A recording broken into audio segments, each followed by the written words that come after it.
Si el ejercicio 6 decía lo siguiente, o sea, voy a escribir tal cual está. En la clase pasada ya hablamos de esto. ¿Está? Alfa, o sea, una curva alfa, una parametrización alfa va a describir la trayectoria de una partícula, ¿no? O sea, consideramos una partícula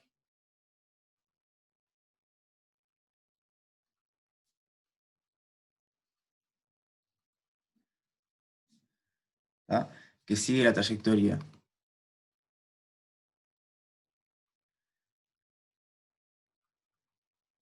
alfa de t en el espacio. Alfa de t es una. Alfa de t me dice en cada instante de tiempo t dónde está la partícula hasta el tiempo t0. ¿Sí?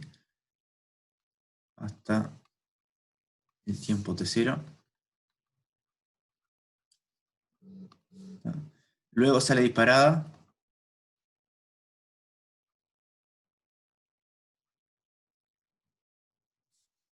O sea, en el instante de tiempo t0, que es un instante de tiempo que nos dan a la letra, la partícula sale disparada con velocidad, la velocidad que tenía en ese momento, que era alfa prima de t0.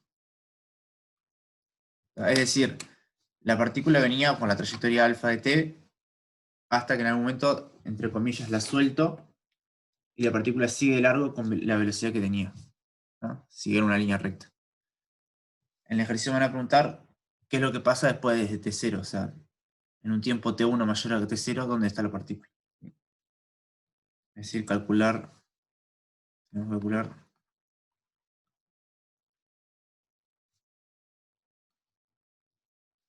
posición de la partícula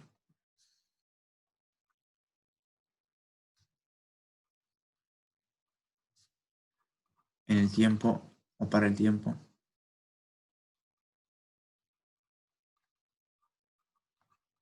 t1, que es un tiempo mayor que el t0 después que se soltó. ¿Sí? Y esto ya lo habíamos hablado un poquito en la clase pasada. O sea, imagínense que tiene la curva alfa que hace algo así. Imagínense que es tipo en una montañita y tiene una pelotita que va haciendo esa montañita. Y en cierto momento apagan todas las fuerzas, o sea, apagan la gravedad. Y el auto o la pelotita que venía por esa montañita va a seguir una línea recta, porque no hay fuerzas actuando sobre él. Si esto es alfa de t, digamos, esto es alfa, acá está, por ejemplo, alfa de t0, la partícula venía todo por acá, y en el instante t0 sale disparada con la velocidad que venía ahí, en la dirección de la tangente, ¿no? La dirección alfa prima de t0.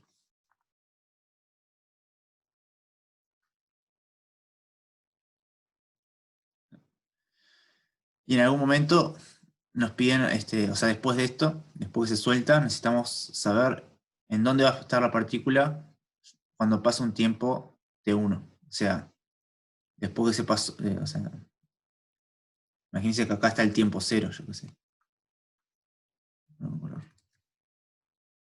El tiempo cero es cuando aprendí el cronómetro, por decirlo de alguna forma. Ahí empezó el tiempo, en tiempo t0 la suelto y en tiempo t1 está por acá. O sea, esta es la partícula. Eso no.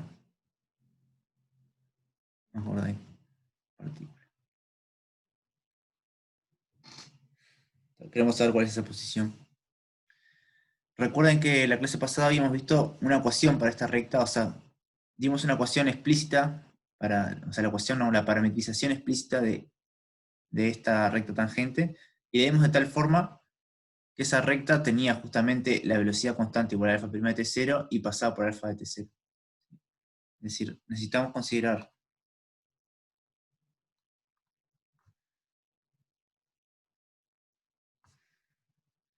la parametrización, digamos,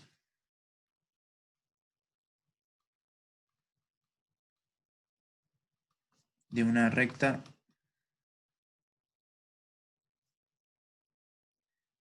o sea, es una curva que pase por alfa de t0, ¿sí? Por ahí, y que tenga velocidad constante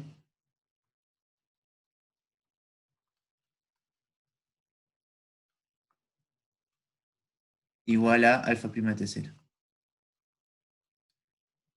¿Está? Solo hay una curva que cumple esto, que es la que usamos la clase pasada, ¿sí? Que es la siguiente. R de t era igual a alfa de T0 más t menos T0 por alfa prima de T0. Si se fijan, esto cumple las dos cosas. ¿Tá? Cuando estoy en tiempo t igual a T0, esto se me muere, la parte de la derecha, y me queda alfa de T0. Y si derivo esta función, la derivo respecto del tiempo, esto es una constante, se me muere, T0 por alfa prima de T0 es una constante, se muere, y lo único que tiene una t es t por alfa prima de T0. O sea, la derivada de esto me queda justamente alfa prima de T0, que es lo que quería. Entonces, esta es la parametrización que necesito. Esto de acá me da información de dónde va a estar la partícula luego que se soltó, luego de tiempo t igual a T0. ¿Sí? Esto describe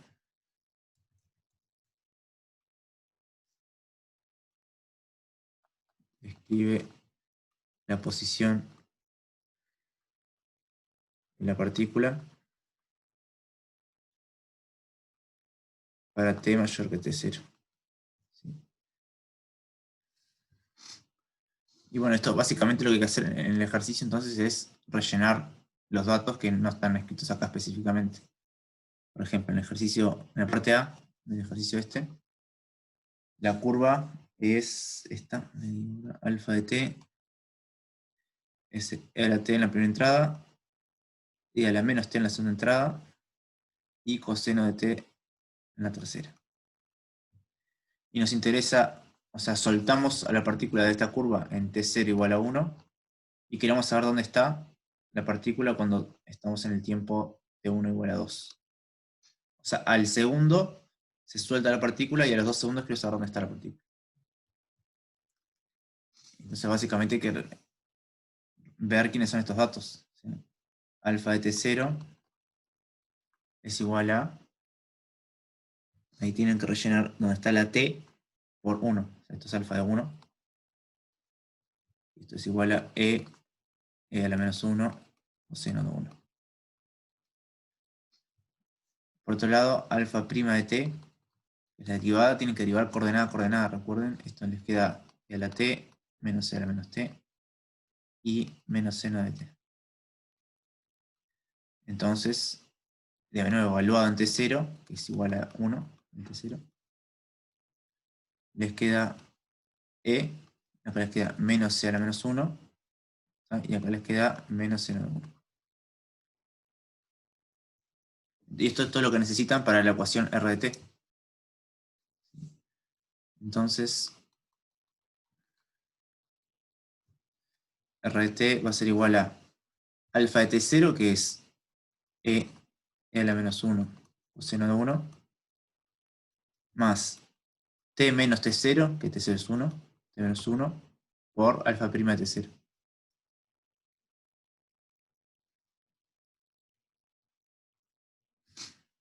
Ahora nos interesa ver dónde está la partícula cuando t es igual a 2, o sea, cuando en t1. Fíjense que acá es importante esto que le decía la clase pasada, que la ecuación de posición r de t y alfa de t están sincronizadas en el tiempo, es decir, estoy con el mismo reloj, no estoy hablando del tiempo. Eso lo ajusté porque yo bien podría decir que bueno, el reloj lo puedo prender de nuevo cuando sale disparada, entonces este sea el nuevo r de 0. ¿No? Pero no, el tiempo, básicamente con esto que puse acá, t menos t0, lo ajusté de tal forma que en el tiempo t0, que es donde según alfa la partícula estaba acá, según r también está ahí. Entonces, por eso es importante. Por lo tanto, nos interesa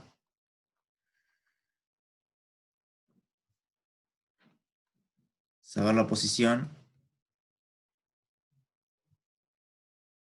para t1 igual a 2.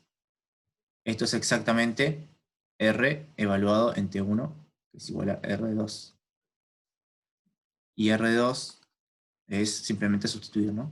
Ahí les queda E L menos 1, coseno de 1, más 2 menos 1, o sea, más 1,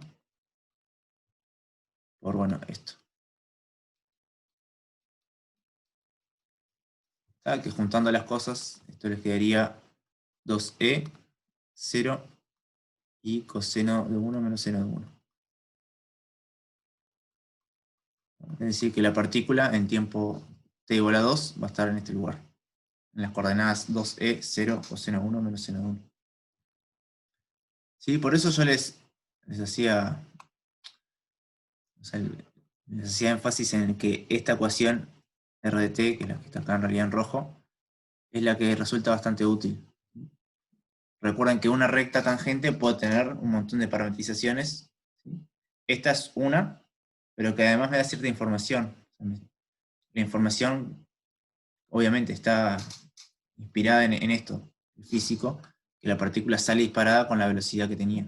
Entonces, hizo una parametrización de tal forma que la trayectoria de la partícula continuara en la recta tangente y además con la velocidad con la que salió disparada. Y acá termina el ejercicio. En la parte A, ¿no? La parte B y la parte C es lo mismo, la única diferencia es que cambia T0, cambia T1 y cambian las parametrizaciones. El alfa es otro alfa distinto. Pero salvo eso es el mismo mecanismo. No sé si lo habían encarado, pero era por acá.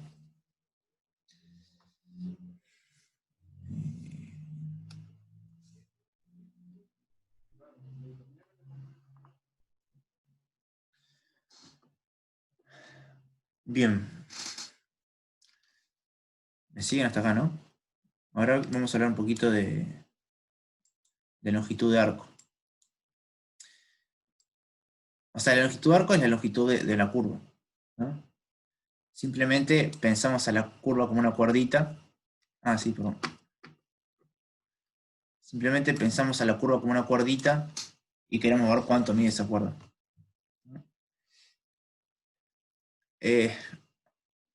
Si le tiro la fórmula parece que como que está medio que sale de la nada. No sé si en el teórico ya la justificaron, capaz que ya sí, porque todavía no. Pero obviamente tiene una justificación la formulita de longitud de arco. La idea es la siguiente: yo tengo que parametrizar mi curva con una parametrización buena, entre comillas. Ahora vemos qué es eso. Y después que tengo esa parametrización, lo que tengo que hacer es integrar la derivada de esa parametrización, en la norma de la derivada. ¿De dónde viene eso? Bueno, entonces, vamos a hacer el ejercicio 7 que tiene que ver con eso. El ejercicio 7 simplemente es hallar longitud de arco de las curvas, de las siguientes curvas.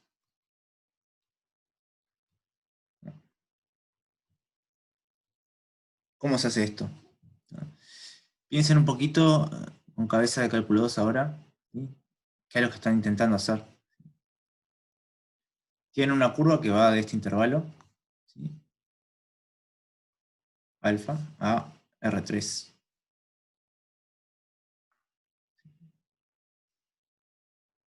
Voy a poner con un color.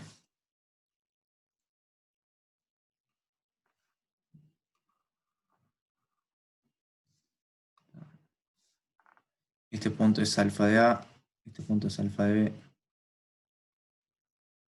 Y ahora quieren hallar cuánto vale la longitud de toda esa cuerdita. Entonces, ¿qué es lo que uno haría en la vida real? En la vida real lo que hace es agarrar la cuerda, la estira hasta volverla recta, digamos, lo pone al lado de una regla y la mide la longitud de la cuerda. Y bueno, ¿cómo hacemos eso con cálculos acá? Lo que hacemos es, ¿qué significa eso que hacemos en la práctica? De agarrar una cuerdita, estirarla y medirla con una recta. Lo que estamos haciendo en realidad es agarrar la curva, la estamos llevando a R, o sea, a una recta es llevarla a R. En R sabemos medir la longitud, es muy, muy fácil, entonces la medimos ahí. Y la idea es hacer lo mismo. Sin embargo, eso de llevarlo a R, a veces, si no lo llevo bien, o sea, si lo llevo sin estirar las cosas, la longitud va a permanecer igual. Pero a veces cuando agarro mi cuerda y la pongo en R, estirada, Imagínense que la cuerda es como de plasticina, yo la puedo estirar o contraer. Y ahí las longitudes se van a modificar. Entonces yo tengo que tener en cuenta eso. ¿Cómo la llevo a R? Con alfa. O sea, alfa me está llevando la curva AB acá. Entonces, en vez de ver la curva en R3, la veo de dónde salió. Pero para que eso tenga sentido, para ir para atrás con alfa, necesito que por lo menos que alfa sea inyectiva. ¿Se dan cuenta? Si no, no puedo volver para atrás. No puedo tirar esto para R con alfa. Entonces, para calcular longitud de curvas, necesitamos que esta parametrización sea inyectiva. Y además que sea suave. Eso para poder aproximar bien las cosas, ¿no? En la demostración, básicamente. O sea, no podemos... Si solo le decimos que sea continua, la curva puede hacer cualquier cosa ahí adentro. Entonces le decimos que sea C1. Y además queremos que la cuerda no haga cosas de este estilo, por ejemplo.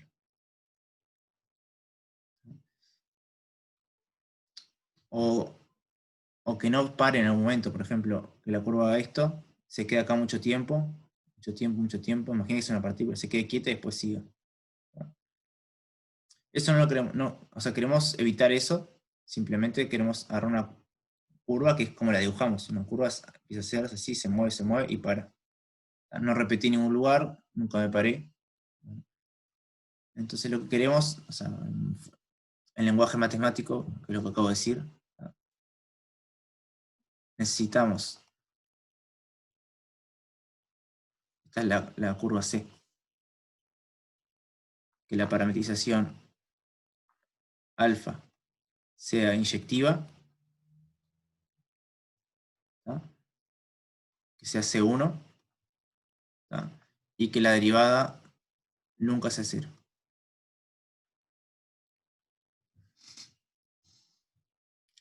¿Por qué necesitamos todo esto? Para lo que viene, que es la cuenta. ¿Se acuerdan cómo calculamos áreas nosotros en cálculo 2 o volúmenes? El área o el volumen de un sólido, lo que hacemos es integrar uno en ese sólido. Una integral triple es esto. ¿Sí?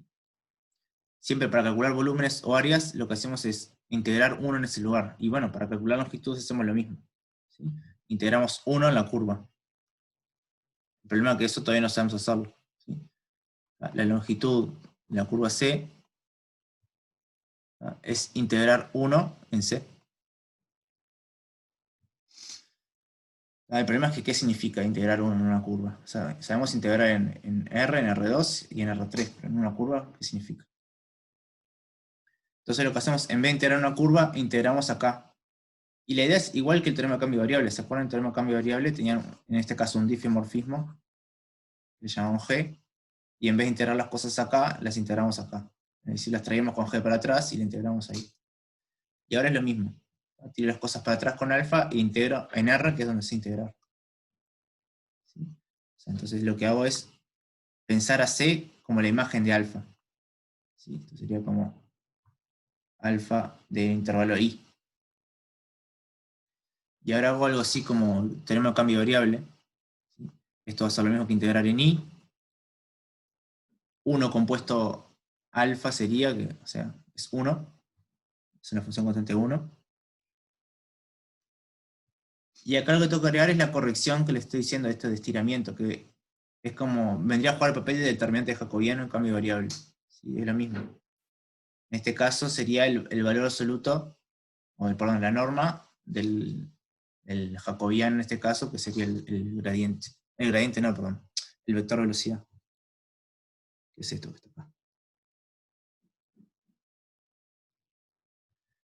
Esta norma que aparece, la norma alfa prima de t, lo que me está diciendo es infinitesimalmente cómo se estiran las cosas. ¿Sí? Por ejemplo, si yo agarro, si esto fue una cuerda y la cuerda no la puedo estirar, ¿no? Este alfa lo que está haciendo en realidad es simplemente moviéndola, sin estirarla y sin contraerla. Para hacer eso lo tengo que hacer con derivada 1 siempre, para no estirar las cosas. Es decir, por ejemplo, si la derivada de alfa prima de t es 1, siempre, si se dan cuenta, es como sacar esto, y el intervalo de la curva me queda igual al intervalo de salida. ¿Sí? Es decir, que justamente alfa lo que hace es agarrar una cuerda y enrollarlo nomás. O sea, la definición es esta que está acá.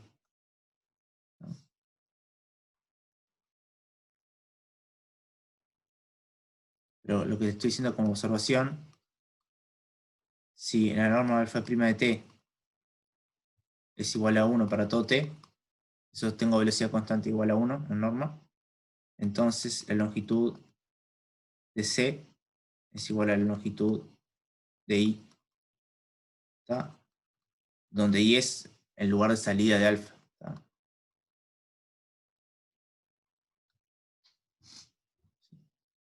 Es decir, justamente cuando la norma alfa' de t es igual a 1 siempre, alfa lo que hace es exactamente agarrar el intervalo y meterlo en R, doblándolo un poquito nomás, pero sin modificar longitudes. Pero a veces el alfa sí puede modificar longitudes, puedes tirar o apretar el intervalo este. Entonces eso es lo que lo corrijo. A la hora de calcular longitud de la imagen, tengo que corregirlo con esto. Si no, lo tiraría para atrás y siempre me daría la longitud del intervalo ahí. Bien. Obviamente esto no estoy demostrando nada, solo estoy tirando ideas para ver si algunas les quedan en la cabeza. O sea, las demostraciones son las del teórico. ¿Sí? Simplemente les tiro ideas para que intenten conectarlo un poquito con el teorema de cambio de variable. Esto. Por lo tanto, en el ejercicio 7 nos dan curvas específicas y tenemos que calcular la longitud de arco de esas curvas. Fíjense que es importante esto que les estoy diciendo acá. La permisión sea inyectiva, que se hace 1, o sea, si no, no tendría sentido hablar de la derivada, y que la derivada siempre sea distinto de 0. Esto último, ¿sí? En realidad se puede cambiar por alfa' de t distinto de 0, salvo finitos puntos.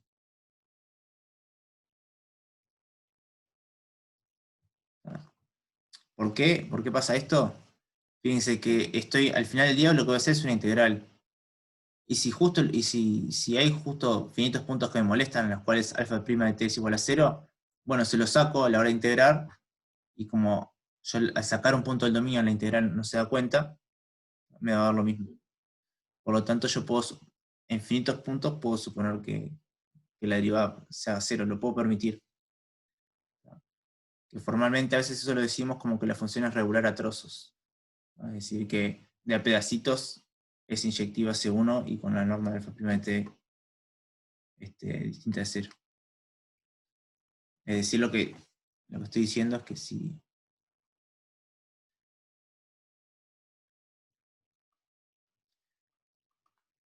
este es el dominio de alfa, es I, y en este punto, y en este punto, y en este punto, acá es alfa' de T1 es igual a 0, alfa' de T2 es igual a 0, y alfa' de T3 es igual a 0. Bueno, no importa. Me fijo cuánto mide este pedazo de la curvita, o sea, la imagen de esto. Lo mido, se lo sumo a esto, se lo sumo a esto, se lo sumo a esto. Al final es lo mismo que integrar todo, o sea, es la misma expresión integrada, y al i le saco estos puntitos. Pero sacar los puntitos al dominio a la hora de integrar no me modifica nada. Por eso puedo suponer esto. ¿Sí? Sigue siendo.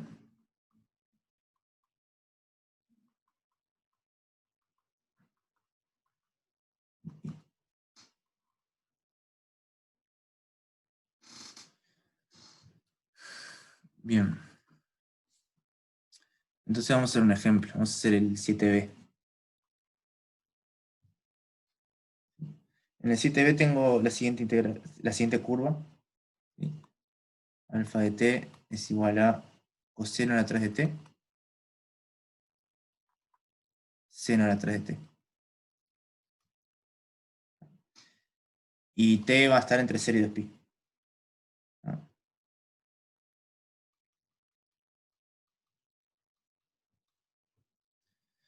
O sea, lo primero que hay que hacer es chequear que esta parametrización me sirve. Es decir, tengo que ver que S1, con eso que S1 es fácil.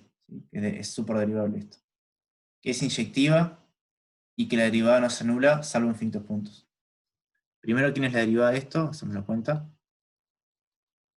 Me queda menos 3 coseno cuadrado, perdón, coseno cuadrado de t por seno de t. Y acá me queda 3 seno cuadrado de t por coseno de t. Observen que esto es 0, 0, o sea, es el vector 0, 0, solo infinitos puntos, o sea, solo cuando el coseno de t se anula o cuando el seno de t se anula. Si no, esto siempre es distinto de 0. O sea, esto es distinto de 0, salvo infinitos puntos.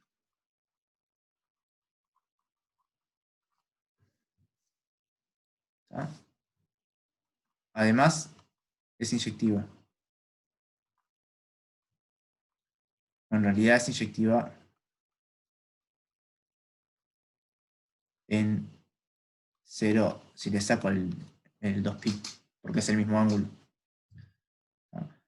Pero de nuevo, como a la hora de integrar a un puntito no me modifica nada, es lo mismo. Pero bien, ¿cómo pruebo que es inyectiva? Bueno, igual que coseno de t, seno de t es inyectiva. ¿Sí? O sea, lo pruebo a mano. ¿Sí? Imagínense que, o sea, por absurdo, si quieren, supongamos, bueno, no es por absurdo, supongamos que existe T1, T2 entre 0 y 2pi, tal es que alfa de T1 es igual a alfa de T2.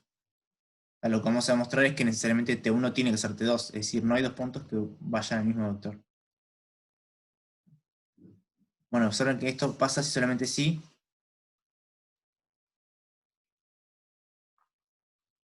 las dos entradas son iguales, ¿no? O sea,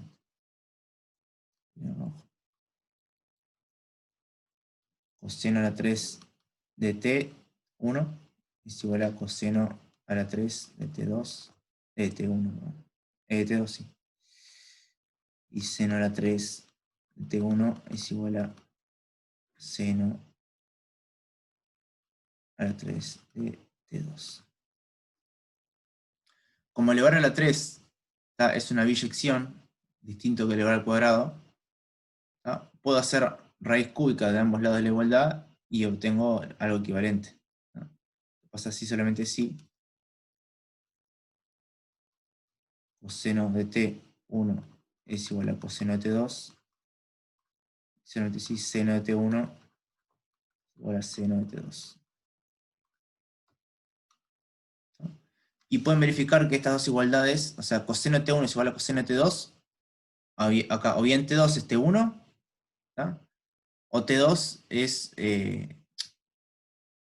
o sea, si fijan en el círculo trigonométrico, es el círculo de radio 1, fijado un ángulo, el ángulo acá es T, ¿sí? Este ángulo es T1, ¿sí? Y esto que está acá es coseno de T1, esto que está acá es seno de T1. Fíjense que para tener el mismo coseno, el único posible ángulo que me cumple esto, que no sea T1 de nuevo, el T2, sería uno que está acá abajo.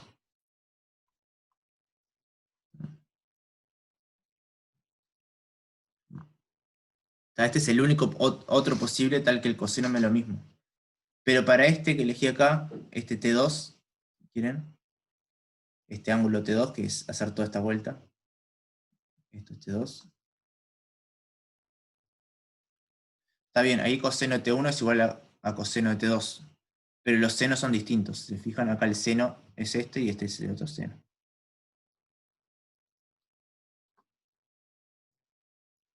¿Sí? Es decir, si coseno de T1 es igual a coseno de T2, entonces hay dos opciones. T1 es igual a T2, que esto lo quiero probar, o T de 2 es igual a 2pi menos T1. Pero si T2 es igual a 2pi menos T1, que es este ángulo que está acá, entonces seno de T1 es distinto de seno de T2. Entonces no se cumple la segunda condición. O sea, esta de acá abajo. O sea, la única solución a este sistema es que T1 sea igual a T2. Es lo que estoy diciendo. Siempre y cuando T esté entre 0 y 2pi, ¿no? Por lo tanto, T1 es igual a T2. Esto implica que alfa es inyectiva.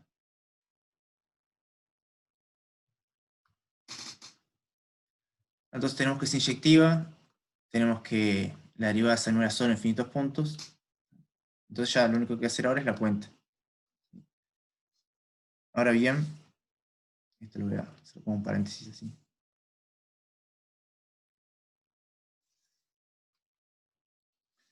Lo que tengo que hacer ahora es la longitud de la curva C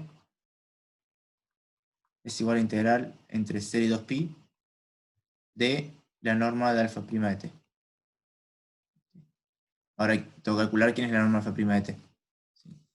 Como dijimos, alfa prima de t era esto, menos 3 coseno cuadrado de t, seno de t, y 3 seno cuadrado de t, coseno de t.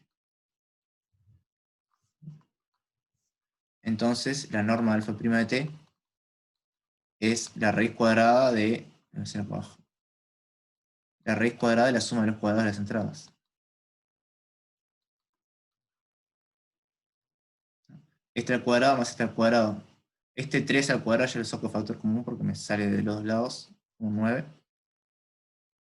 Y acá me queda coseno a la 4 de t, seno al cuadrado de t, más seno a la 4 de t, coseno al cuadrado de t.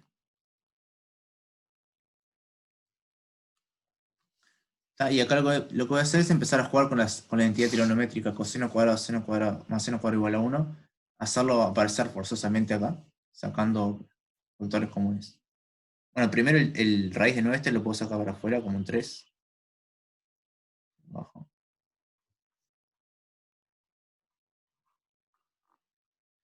Y lo que voy a sacar de factor común ahora va a ser coseno cuadrado. Entonces me queda coseno cuadrado por coseno de t, ¿no? Coseno cuadrado de t, seno cuadrado de t.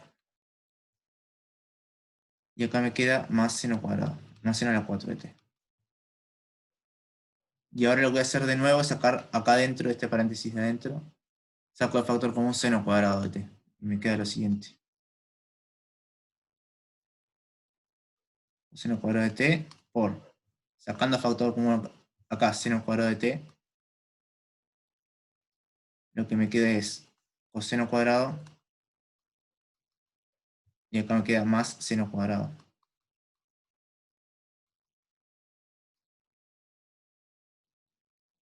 Y esto de acá es 1. Entonces esto es igual a 3 por raíz de coseno cuadrado de t por seno cuadrado de t. Esta es la norma de alfa prima de t.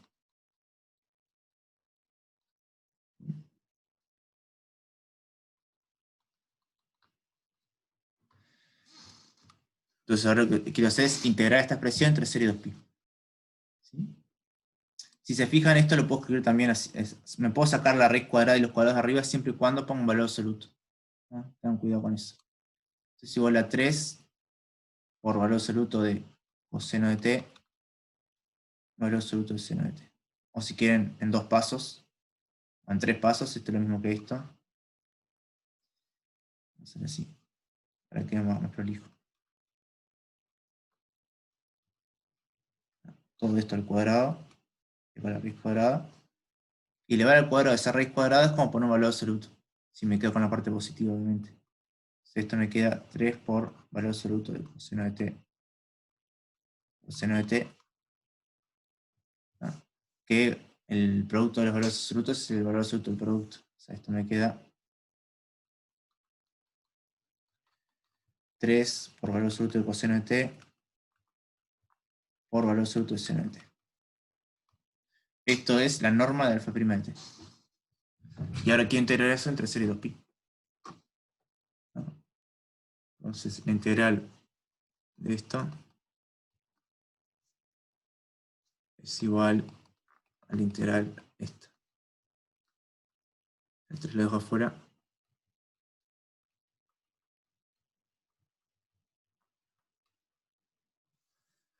Bien. Y entonces acá lo que voy a hacer es un jueguito nomás. Para sacar el valor absoluto de arriba, lo primero que haría sería distinguir por casos. O sea, cuando el coseno es positivo para sacar el valor absoluto, cuando es negativo para poner un menos, etc. Pero lo que puedo ver es que esto hay cierta periodicidad acá. Si se fijan, cuando el coseno tiene un signo de menos, o sea, cuando el coseno es negativo, esto no se entera, y cuando el seno es negativo, no se entera de esta diferencia. Y eso pasa, cuando cambio de signo el coseno del seno, cuando cambio de cuadrante, básicamente. O lo que digo, en otras palabras, en que en todos los cuadrantes, esa función tiene un simétrico que vale lo mismo. Fíjense en el dibujito de nuevo. Es igual trigonométrico. Lo que yo digo que si este es t, por ejemplo, el ángulo t,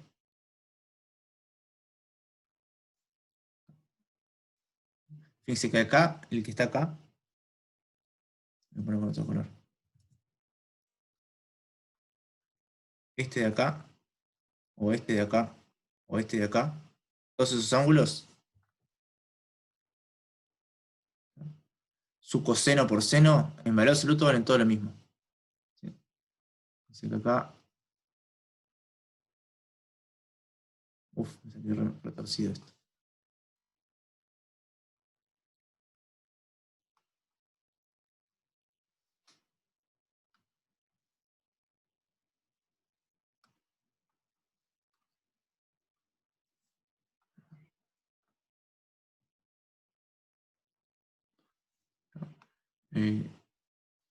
Todo esto es lo mismo, ¿no?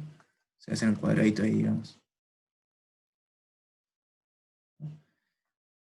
Recuerden que las proyecciones en el eje de las y serían los ceros y en el de las x los cosenos. Tanto, o sea, me fijo en el primer cuadrante y en todo el resto siempre hay un simétrico que vale lo mismo. ¿Tá? Acá hay un simétrico que vale lo mismo, que hay un simétrico que vale lo mismo, que hay un simétrico que vale lo mismo. O si lo ven en un gráfico, digamos, ¿tá? Lo que estoy diciendo es que entre 0 y 2pi, ¿tá? Para un t en el primer cuadrante, que el primer cuadrante está por acá, digamos, va a ser así, 1, 2, 3, 4. El t estaría como por acá. A lo que yo digo que la función se empieza a repetir a lo largo de los otros. Acá este t, la función vale esto, acá hay otro en el cual vale lo mismo, y acá hay otro en el cual vale lo mismo, y acá hay otro en el cual vale lo mismo. Y eso pasa para cualquier t del primer cuadrante. O dicho otras palabras, la función como que se repite en cada cuadrante. Hay cierta simetría. Entonces a la hora de integrar, me da exactamente lo mismo, integrar en el primer cuadrante que en el segundo cuadrante, que en el tercero que en el cuarto. Esto lo voy a borrar porque no dice mucho. Entonces lo que digo que es integrar en el primer cuadrante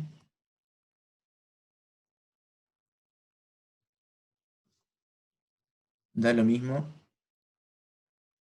que integrar en otro cuadrante. Está simplemente por simetría. Esto lo pueden hacer de forma analítica. Yo les estoy intentando dar como la justificación geométrica, pero analíticamente lo que hacen es, se fijan que entre 0 y pi sobre 2, los dos son positivos, entre este ángulo, entre pi sobre 2 y pi, ahí el seno es positivo, pero el coseno es negativo. Entonces les quedaría, cuando le ponen valor absoluto, les queda menos coseno de t. ¿No? Pero menos coseno de t es igual a coseno de menos t. ¿No? Y bueno, le hacen un cambio de variable y les queda exactamente la misma integral después. seno de t le va a quedar lo mismo. Entonces, pueden hacer la discusión cuadrante por cuadrante, poniendo los respectivos menos, o sea, en este lugar, seno es positivo y coseno es... Seno es positivo y coseno es negativo, acá los dos son negativos, y acá coseno es positivo y seno es negativo, ¿no? Si hacen esa distinción en los cuadrantes, con estos menos que van poniendo y hacen un cambio de variable, lo muestran con cuentas directamente, de que dan lo mismo. O sea, esta es la justificación, si quieren, geométrica. Ahora bien, lo que es entonces, en definitiva, observar, quiero integrar esta entre 0 y 2pi de alfa prima de t es igual a 4 veces la integral del primer cuadrante. O se repite 3 veces más. Entonces, 4 veces el cuadrante alfa prima de t. ¿Y por qué hago esto? Porque justo en el primer cuadrante es cuando seno y coseno son positivos, entonces le saco el valor absoluto ahí, en ese dominio. Luego, longitud de la curva C va a ser igual a 3 por 4, o sea, 12, por integrar entre 0 y pi sobre 2 de coseno de t por seno de t. Ahora le puedo sacar el valor absoluto porque los dos son positivos en este dominio. Y ahora lo único que tengo que hacer es resolver esta integral, ¿sí? Esto es igual a 12, y una primitiva de esto es seno cuadrado de t sobre 2. Lo pueden verificar haciendo un cambio de variables, si quieren. O sea, si le llaman, o sea, un cambio de variable, le llaman u a seno de t, verifican que el coseno de t es el u', que se junta con el de t para hacer el de u, y ahí ya una primitiva, etc. Van a verificar que les queda seno cuadrado de t sobre 2, la primitiva. ¿Sí? Que es la primitiva de u, y después deshacen el cambio de variable. Esto, boludo, entre pi sobre 2 y 0. O si no, lo verifican acá. Si derivan esto, les queda exactamente esto que está ahí arriba. Y esto es 12 por, ¿se fijan cuánto vale esto? Seno cuadrado de t evaluado en pi sobre 2. Seno de pi sobre 2 es 1. O sea, ahí me queda 1. Y seno de 0 es 0. O sea, me queda 1 medio menos 0. O sea, por 1 medio. Sería 6. O sea, concluimos que la longitud de la curva esta es exactamente 6.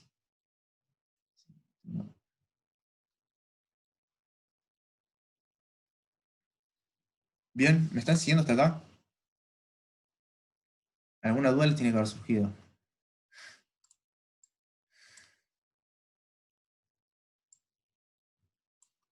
¿Sí?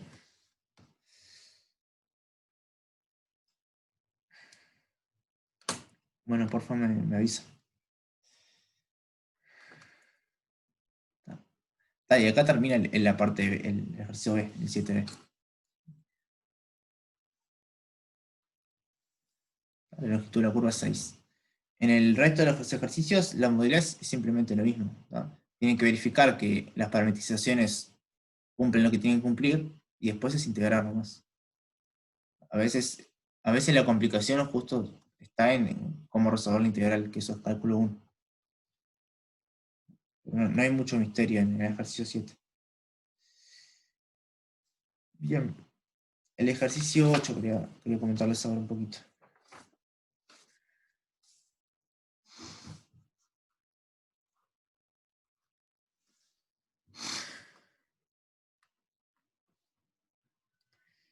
Bien, en el ejercicio 8 nos van a dar una curva y nos preguntan cuándo la curva tiene tangente horizontal y cuándo la curva tiene tangente vertical. ¿Sí? O sea, lo voy a escribir eso. Hallar valores de t para los cuales la curva alfa de t, que es igual a, es una curva del plano, ¿sí? Esto es 2t al cubo menos 3t cuadrado, y que tengo t menos arco tangente de t. ¿Es eso, no? menos 2 arco tangente.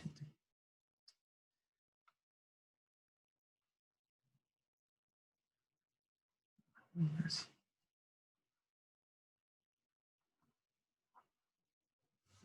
Ahí va. Entonces, para los cuales la curva alfa de t tenga, la parte A tenga tangente horizontal,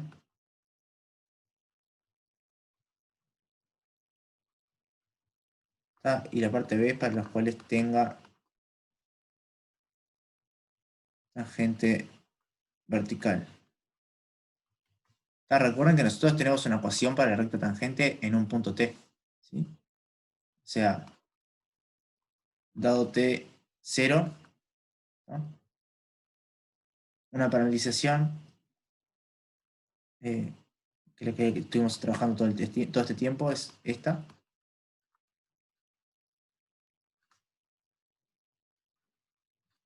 ¿Tá? Parametriza la recta tangente en alfa de T0.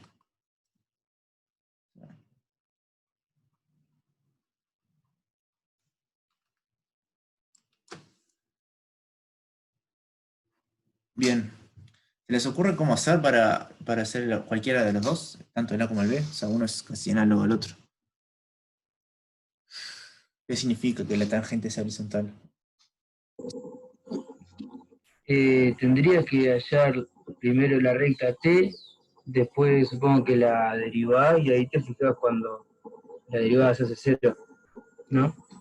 Sí, la derivada no se va a, o sea, la derivada de la recta R de t no se va a hacer cero, porque o sea, le hicimos de gusto está para recordar esto. Recordar que la derivada de la recta esta es justamente alfa prima de t0.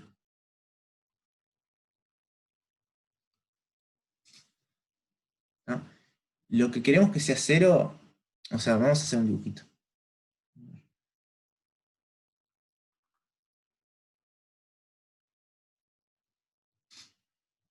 A ver, ¿ustedes saben reconocer ahí en qué punto la tangente es horizontal y qué punto es vertical de esa curva?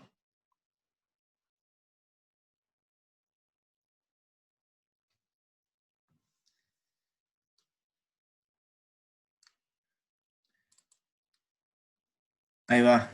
Los dos tienen razón, pero lo más cómodo a la hora de hacer cálculos es lo que dice Sofía. ¿Sí? Cuando las coordenadas derivadas, o sea, las coordenadas de la curva, para ciertas direcciones tienen derivada cero. Es decir, que para ciertas direcciones no tengo velocidad vertical o no tengo velocidad horizontal. Por eso le digo que piénsenlo todo el tiempo como física. La pregunta que les están haciendo acá, en formato física, es cuándo la velocidad es para arriba o cuándo la velocidad es para derecha o izquierda. Cuándo la velocidad es para arriba y abajo, cuándo la velocidad es derecha e izquierda. Es exactamente eso lo que nos están pidiendo. En este caso, en el dibujito ese que le hice ahí,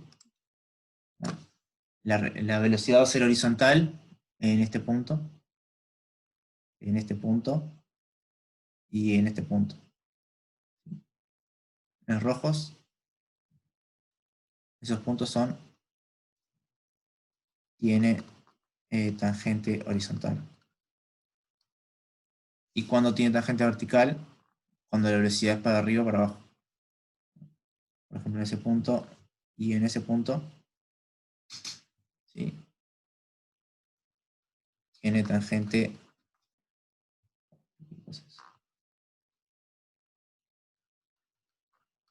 vertical. Ya se dan cuenta, ¿no? O sea, hacen el dibujito de la tangente, acá tiene que ser así, tiene que ser así, y acá tiene que ser así. Y con los bordes lo mismo, pero vertical.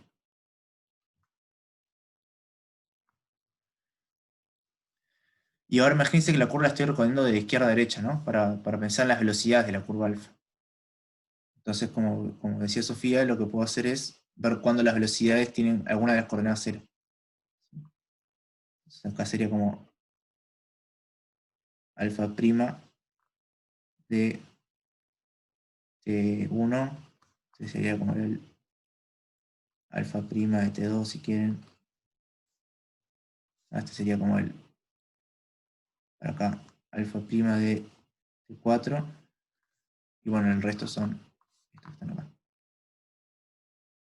Alfa prima de T3 y alfa prima de T5.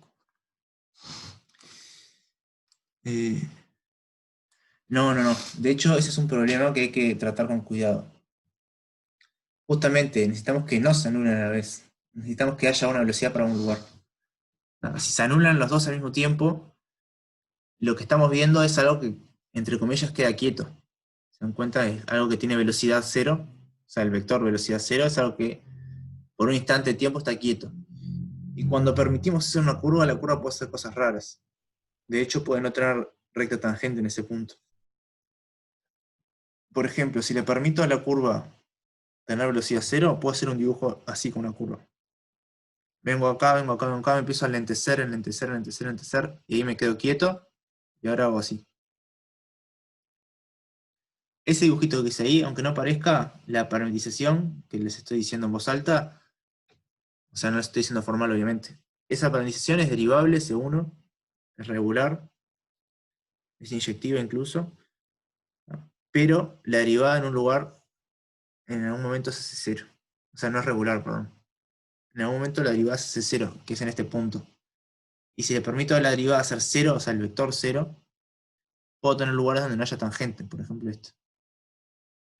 Acá es como un pico, ¿no? Como el valor absoluto. En los picos no tengo tangentes.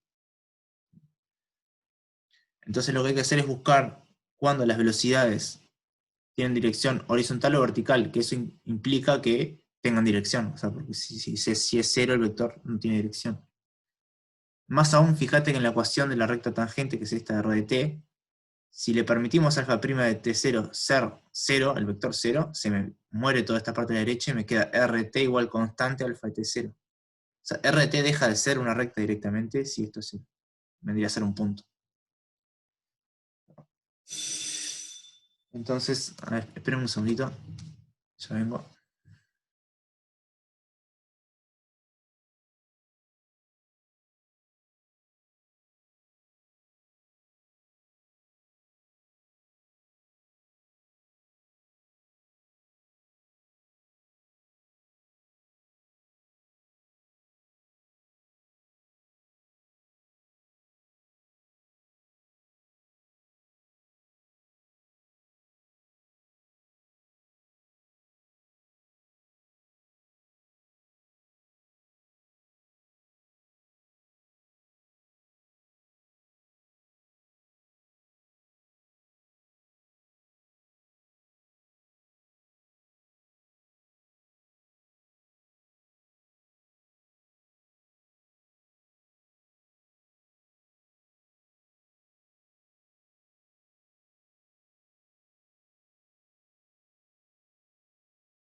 Hola, ya estoy acá de nuevo. Disculpen. ¿En qué estábamos? Bien. Entonces, como también respondió ahí Sofía, no se pueden hablar al mismo tiempo, o sea, no podemos decir nada si las dos se anulan al mismo tiempo, ¿no? ¿Me están escuchando, no? Creo que sí, el micrófono. Porque pueden pasar cosas raras, ¿no? Entonces lo que queríamos hacer es...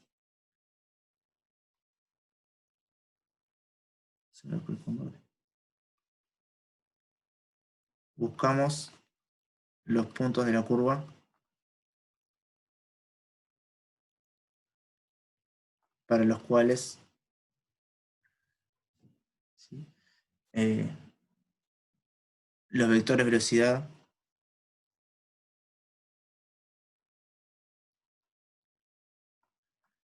sean horizontales o verticales. ¿Qué significa esto? Si si alfa prima de T0 es igual a U0 B0, entonces, si la coordenada de la Y es 0, quiere decir que estoy moviéndome en la dirección X nomás.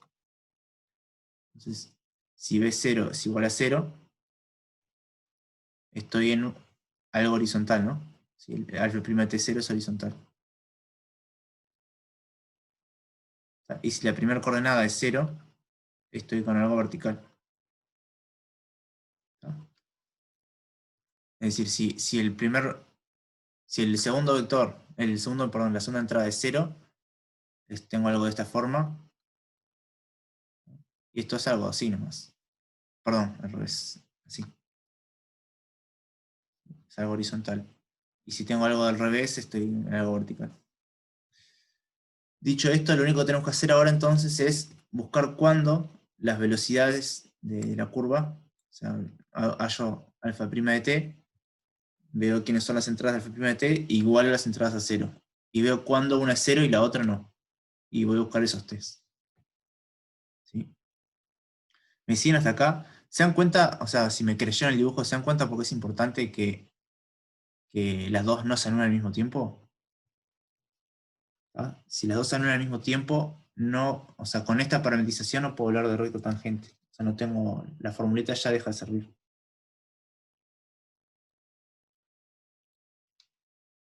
¿Sí? O sea, por favor pregunten si hago una lesión.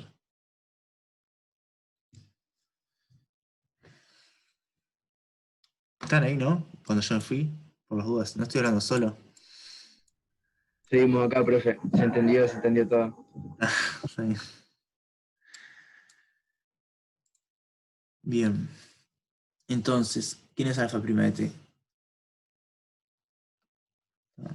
Dice, alfa de t es 2t a la 3 menos t al cuadrado. Entonces la primera entrada derivada me queda 6t cuadrado menos 6t.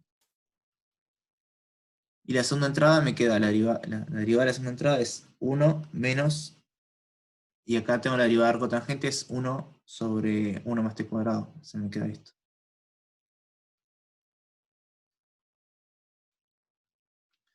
Este sería como el x de t y de t. ¿Sí? Entonces, perdón, el x' de t y prima de t. Que es la velocidad esto. Velocidad.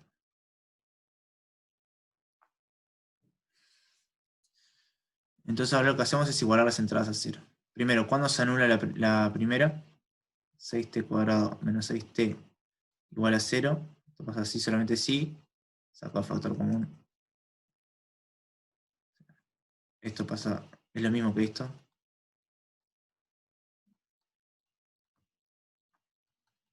Esto pasa solamente si. Dos casos. T igual a 0 y t igual a 1. Pero fíjense lo siguiente.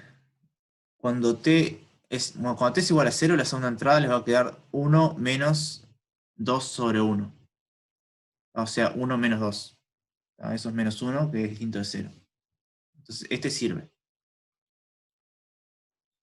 Este sirve. Ahora, si se fijan en el segundo, cuando t es igual a 1, la primera entrada me queda, obviamente, 0, pero la segunda entrada también me queda 0. ¿Sí? Les queda 1 menos 2 sobre 2, o sea, 1 menos 1 que es 0. Entonces, esta no me sirve. ¿Sí? Esta no sirve porque también se anula la segunda entrada.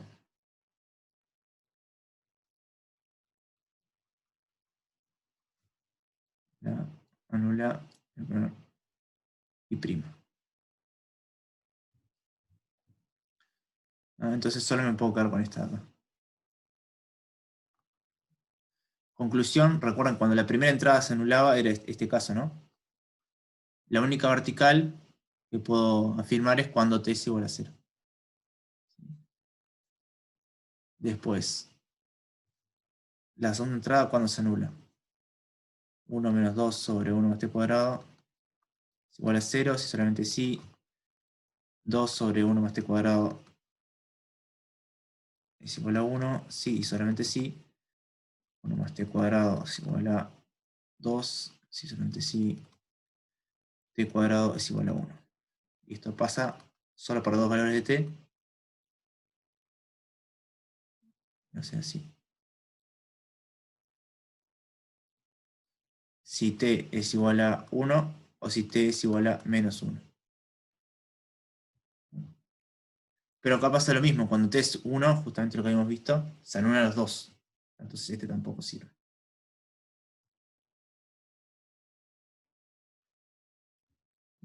Entonces me quedo con este. Este es el único que puedo afirmar que existe la tangente horizontal en este caso. ¿Sí? Concluimos entonces. ¿Sí? En el punto alfa de 0, ¿sí? Que es este de acá, la tangente es vertical.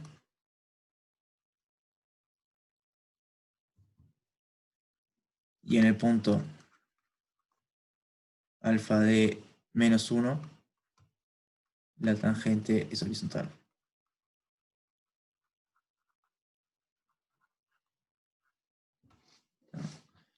Y de hecho también saben cuáles son las velocidades. O sea, si hacen el mismo jueguito de ir hasta ese punto con la curva y la sueltan ahí, saben con qué velocidad es, simplemente sustituyendo alfa prima de 0 o alfa prima de menos 1. O sea, no solo saben las direcciones de la velocidad, sino saben cuánto es la velocidad exacta en esos puntos. ¿Ah? Y acá termina. ¿Ah? En realidad esto está dividido en partes A y B. Si no me equivoco, esta era la A, creo, y esta era la B. Creo que era así. La A es la horizontal y la B es la vertical. Entonces está de nuevo, la gracia de este ejercicio es la interpretación, las cuentas son bobas. ¿Tá? La gracia es interpretar esto de cuándo veo que la tangente es horizontal o cuándo es vertical. ¿Tá? Y esto es simplemente cuando las velocidades son horizontales o cuando las velocidades son verticales. No es nada más que eso. Bien. En el tiempo que queda vamos a trabajar con el ejercicio 10 y no sé si va a dar algo para algo más. A ver.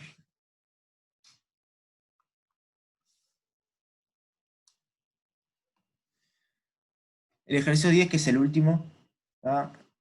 Nos pide básicamente hallar una parametrización de esta curvita que se llama cicloide. ¿No? La idea del cicloide es agarrar una rueda, imagínense una rueda, ¿tá? Le pintan un lunar a esa rueda en el borde, ¿no? Y ahora empiezan a ver qué sombra va dejando ese lunar, es decir, ese punto pintado por dónde viaja, en el plano o en el espacio. Esa figura que va dibujando ese lunar es lo que le llamamos cicloide. ¿No? La idea es dar una ecuación paramétrica de la cicloide. Entonces el dibujito sería algo así. Vamos a ver si me sale el dibujo.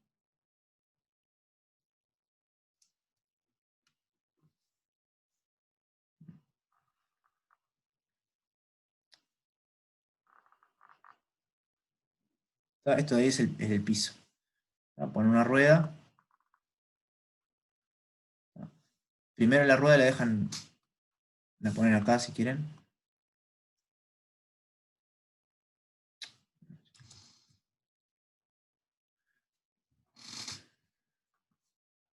Le voy a dejar el segundo paso. La rueda empieza acá, apoyada en este punto, en el 0, 0, ¿sí? Empieza apoyada en el 0, 0 y ese punto es el que voy a marcar de la rueda. Y ahora la rueda la voy a girar. La voy a girar hasta que llegue hasta este punto, digamos.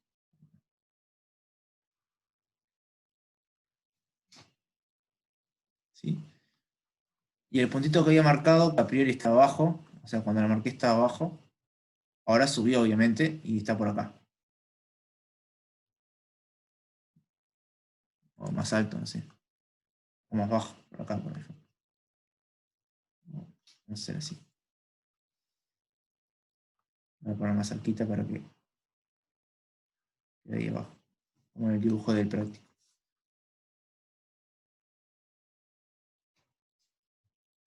Este puntito antiguamente estaba acá, cuando la pelota estaba en el arranque, digamos, y esto se empieza a subir. Después, si sigue rodando la pelota, este puntito rojo va a empezar a subir hasta llegar a una altura máxima y después va a empezar a bajar. Eso describe una curvita que hace algo así, digamos.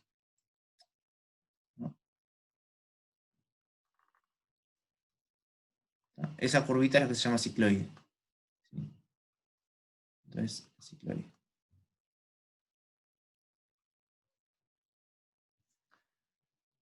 Nuestra tarea para el ejercicio 10 es dar una ecuación paramétrica. Datos ahora. El radio de la rueda es R. Eso quiere decir que si este es el centro, esto tiene tamaño R.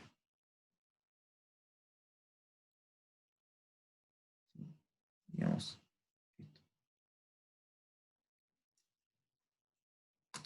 Sin eso.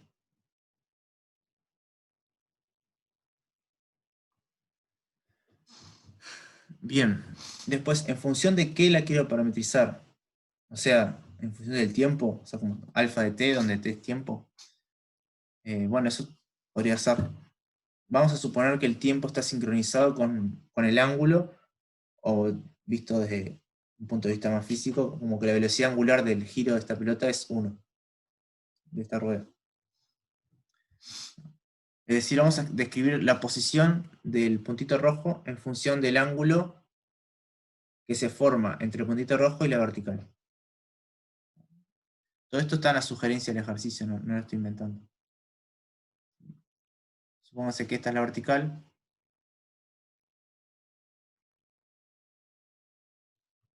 Y medimos este ángulo. ¿Sí? Este ángulo le llaman θ. Al punto rojo le llaman P. Y al centro lo voy a llamar C.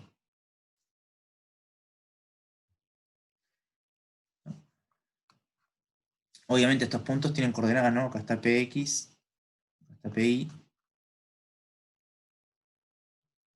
acá está CX, o sea, la coordenada X de C, y acá está la coordenada CI. En realidad CI, si se fijan, el centro queda siempre a la misma altura a medida que voy rodando, entonces CI siempre tiene que ser constante igual a R.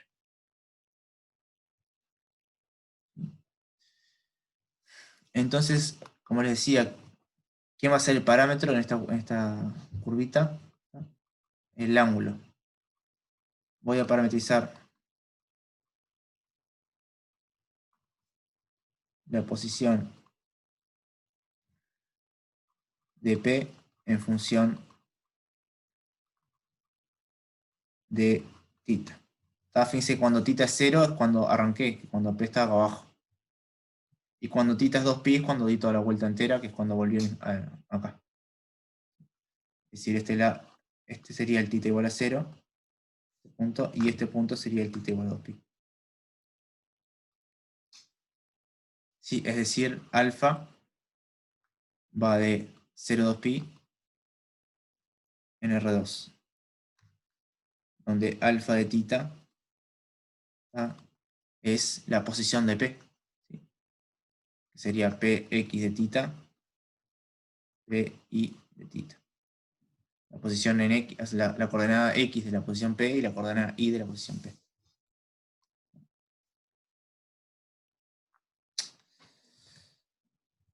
Esto está acá. Bien. Bueno, ¿cómo hacemos esto? Y acá es donde entra la sugerencia del ejercicio. ¿No?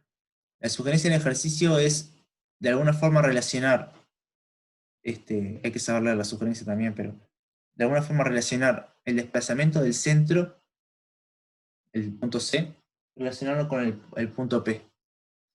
¿No? Porque las coordenadas de C son bastante fáciles de calcular. ¿Sí? Que ahora lo vamos a hacer. O sea, CX, la podemos calcular, CI siempre R. Entonces es súper fácil calcular esas coordenadas. Y la coordenada de P, ¿cómo la voy a hallar? Porque sé calcular la coordenada de C y sé calcular cuánto es la diferencia entre las coordenadas de C y de P. ¿No? Porque por trigonometría, ahora lo vamos a ver. Pero con todo eso, con ese truquito nos va a quedar bastante fácil. ¿No? Pero hay que intentar leer bien la sugerencia porque nos podemos perder si no. Entonces vamos al siguiente. Ese dibujito lo voy a volver a repetir acá abajo. O sea, lo que yo quiero es esto, ¿no? Yo quiero hallar una expresión para px de tita y p de tita. Quiero hallar expresiones para px de tita y pi de tita. Vamos primero con px. Bueno, fíjense lo siguiente. Px lo voy a poder escribir así. Px es la coordenada x de p. La voy a poder escribir como la coordenada cx, o sea, voy hasta cx y después le resto esta distancia. Menos cx menos px. O sea, se fijan, está autológico esto, ¿no? Cx menos cx y menos menos más. ¿No? Pero lo escribo así porque esto es fácil de calcular y esto es fácil de calcular. Lo segundo es por trigonometría, simplemente. Fíjense lo siguiente. Tengo acá el punto P. ¿No? Tengo por acá el punto C. Y acá se me forma un triangulito. Si se fijan. Donde este ángulo de acá es el ángulo θ.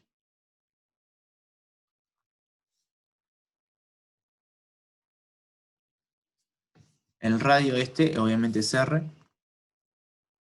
Y lo que aparece acá abajo es justamente esto que está acá. Esta distancia es esto que está acá.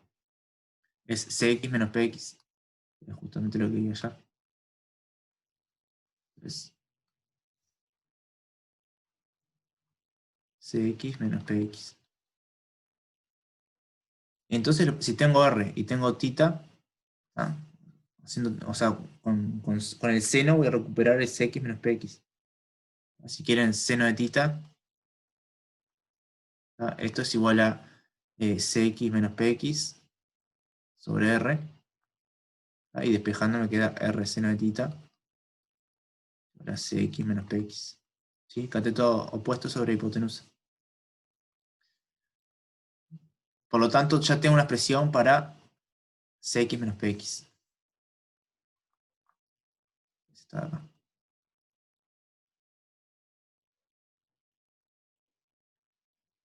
Y ahora quiero una expresión para cx, ¿tá? Que acá es donde las sugerencias toman más relevancia. Empiecen a observar lo siguiente. Lo que se corrió C en la dirección X es exactamente lo que rodó la rueda. Esa es tiene la pisada fundamental. Tiene el siguiente dibujito. De nuevo la rueda.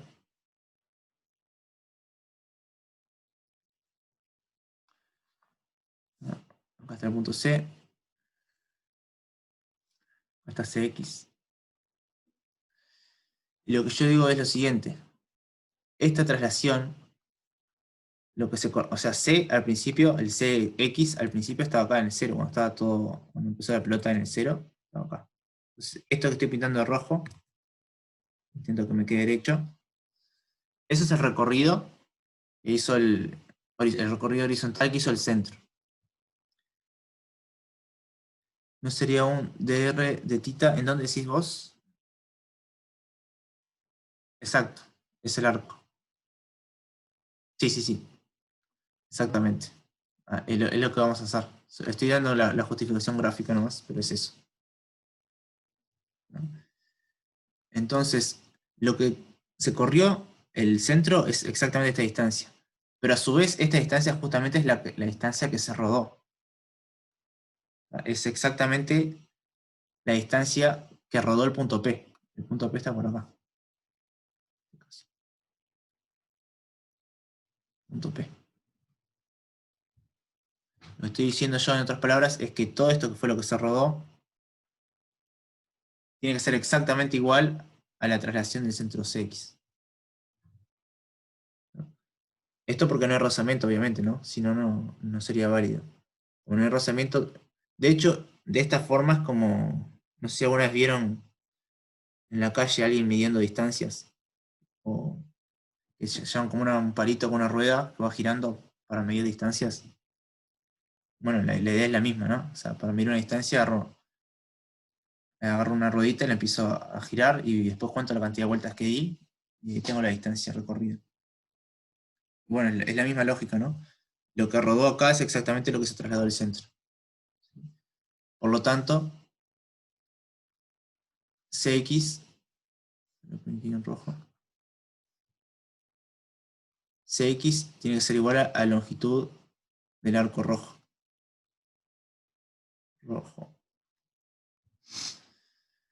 ¿Y cómo haya la longitud del arco? Si tengo el ángulo y tengo el radio, ya tengo la longitud del arco. ¿Sí? Este ángulo que es el ángulo θ. Que o sea, si saben calcular la longitud de una circunferencia, saben calcular una porción de esa circunferencia. O sea, la longitud de la circunferencia es 2pi por r. Bueno, esto es 2pi es el ángulo total que se varía en la circunferencia. Bueno, la longitud del arco este es el ángulo θ por r. O sea que pensándolo infinitesimalmente, es lo que dice ahí Giuliano, que es el dr por el de θ. Es eso infinitesimalmente lo que estoy haciendo. ¿No? O sea, no me sale nada recta las rectas. ¿Se entendió esto? O sea, esto lo usan en física, ¿no? La longitud de un arco determinada por un ángulo θ, por esa amplitud θ, se calcula como el radio por el ángulo. Por lo tanto, Cx va a ser igual a R por θ.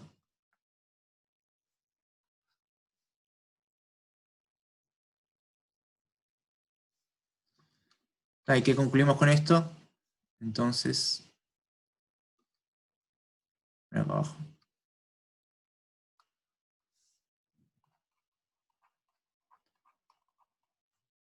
Px, que lo escribí así, Cx menos Cx menos Px.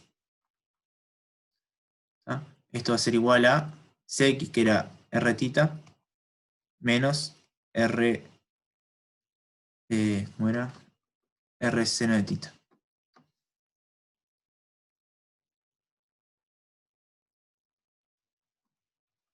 Que se saco factor con un R, me queda θ menos seno de θ. Esto es Px.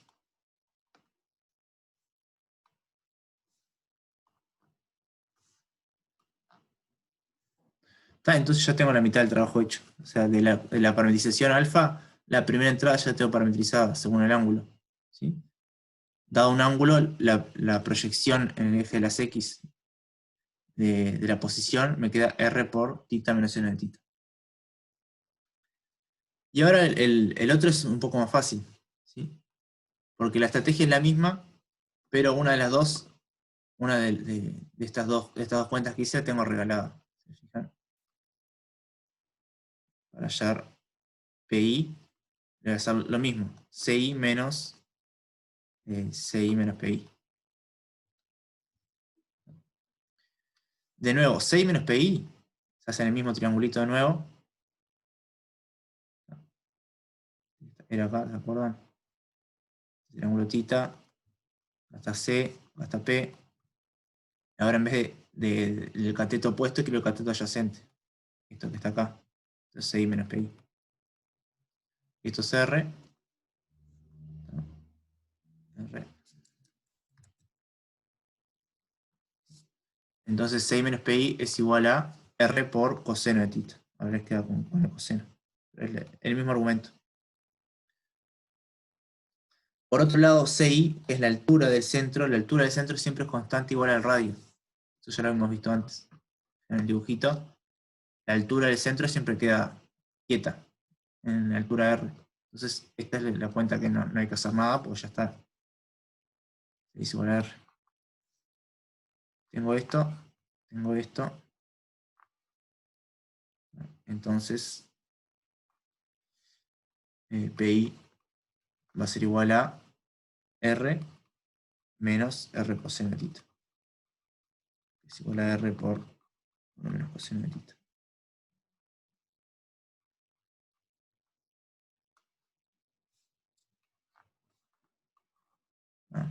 Juntando las dos cosas, tengo la parametrización de alfa.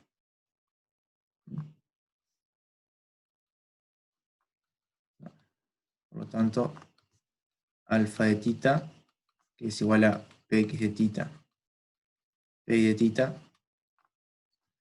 va a ser igual a, se fijan el R lo saco para afuera en las dos coordenadas y me queda así en total. R por tita menos seno de tita, en la primera entrada, y la segunda entrada me queda 1 menos coseno de tita. ¿Sí?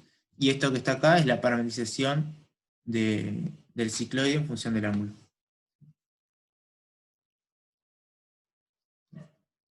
Parametrización cicloide en función del ángulo tita.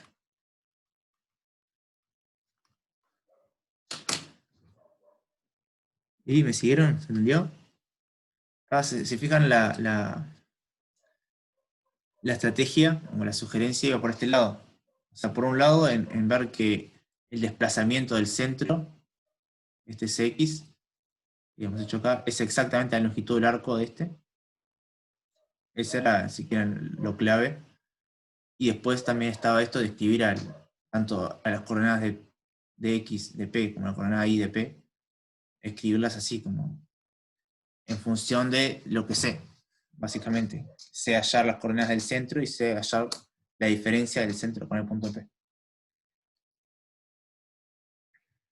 Y bueno, jugar con eso nomás. ¿Me siguieron hasta ahí? ¿Dudas?